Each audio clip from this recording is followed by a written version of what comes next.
वर्ष 320 ईसा पूर्व मगध में मौर्य साम्राज्य का उदय हो चुका था। चंद्रगुप्त मौर्य ने आचार्य चाणक्य की कुशल रणनीतियों और ज्ञान के बल पर धनानंद को पराजित कर पाटलिपुत्र की गद्दी पर कब्जा कर लिया था। साम्राज्य अब प्रगति के पथ पर था, लेकिन इसी समय एक रहस्यमयी पांडुलिपि ने पूरे साम्राज्य को अराजकता के कगार पर ला खड़ा किया। यह पांडुलिपि सिर्फ एक गुप्त दस्तावेज नहीं थी, यह इतिहास का वह पन्ना था जो न केवल मौर्य वंश बल्कि मगध की विरासत को भी चुनौती दे सकता था।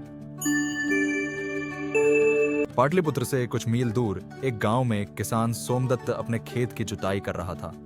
अचानक उसका हल एक धातु की तिजोरी से टकराया। जिज्ञासा में उसने तिजोरी को खोला।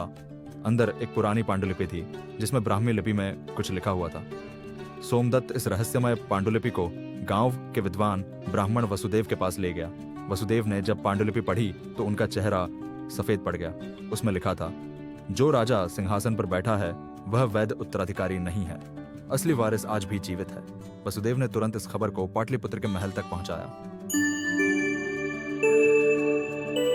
आचार्य चाणक्य ने पांडुलिपि का अध्ययन किया। ब्राह्मी लिपि के साथ साथ उसमें कई गुप्त संकेत और कोड थे। यह एक साधारण साजिश नहीं थी, यह किसी विद्वान व्यक्ति द्वारा लिखा गया था जो न केवल मौर्य वंश का इतिहास जानता था बल्कि उसके राज्य भी। चाणक्य ने इस मामले को पूरी गोपनीयता से निपटाने का निर्णय लिया। उन्होंने अपने सबसे विश्वसनीय गुप्तचर विष्णुदत्त को बुलाया। जाओ और इस रहस्य का पता लगाओ। यदि कोई षड्यंत्र हो रहा है तो उसे जड़ से उखाड़ फेंको, चाणक्य ने आदेश दिया।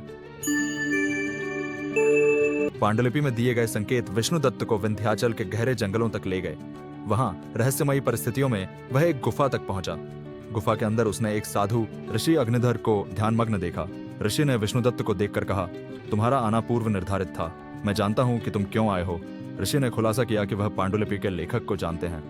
वह व्यक्ति तुम्हारे राजा चंद्रगुप्त मौर्य से भी जुड़ा है, लेकिन सच्चाई जानने के लिए तुम्हें इस जंगल के भीतर और आगे जाना होगा। विष्णुदत्त ने जंगल में और खोजबीन की और उसे एक झरने के पास एक गुप्त गांव मिला। वहां उसे एक युवक मिला जो साधारण कपड़े पहने हुए था, लेकिन उसके चेहरे पर शाही तेज था। युवक ने अपना नाम सोमेश्वर बताया। सोमेश्वर ने कहा, मैं मौर्य वंश का असली उत्तराधिकारी हूँ। मुझे मेरे बचपन में महल से दूर ले जाया गया था। मैं इस जंगल में पला बढ़ा, लेकिन मेरे गुरुओं ने मुझे सिखाया कि मेरा असली घर पाटलिपुत्र है। विष्णुदत्त उसे लेकर पाटलिपुत्र पहुंचा और चाणक्य के समक्ष प्रस्तुत किया। महल में चाणक्य ने सोमेश्वर से विस्तार से पूछताछ की। धीरे धीरे सच्चाई सामने आई। सोमेश्वर वास्तव में चंद्रगुप्त का बड़ा भाई था।